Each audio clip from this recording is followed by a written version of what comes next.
Oui, merci. Je voulais réagir rapidement sur 2 points, c'est-à-dire sur les échanges qui ont lieu.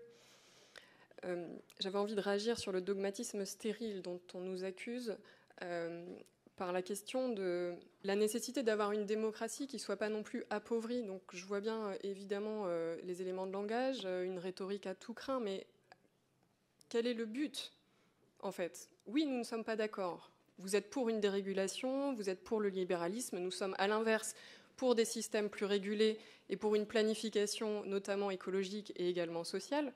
Donc là, il n'y a rien de très neuf sous le soleil. Pour autant, 2 points, moi, qui me semblent nécessaires de rappeler ici, c'est que d'une part, c'est normal qu'on ait un débat contradictoire, et c'est nécessaire, et c'est sain.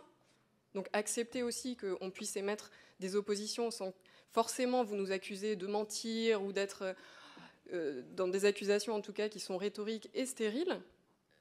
Moi, je pense que c'est la condition de notre vitalité, la vitalité de notre débat, de pouvoir accepter qu'on ait un débat contradictoire, mais en sortant de ces questions rhétoriques systématiquement. Et la deuxième chose, c'est la question de l'inaction. Là, on est sur le rapport développement durable. Il y a eu des critiques qui ont été émises sur la question de l'ambition. L'inaction climatique, sur laquelle l'État a été condamné, l'inaction climatique, c'est pas de ne rien faire. L'État fait des choses. L'inaction climatique, c'est aussi de ne pas tout mettre en œuvre, en fait, pour répondre à l'urgence climatique. Et là, c'est la question qu'on vous pose. Est-ce que vous considérez que vous mettez tout en œuvre, tout ce qui est dans votre capacité, pour répondre à l'urgence climatique? Est-ce qu'une politique des petits pas, aujourd'hui, peut être à la hauteur de l'urgence climatique? Et là, je pense que nous avons un débat et des contradictions qui peuvent être intéressantes aussi de donner à voir au public qui nous écoute, sans tomber dans des caricatures qui sont systématiquement délétères pour notre démocratie locale. Merci.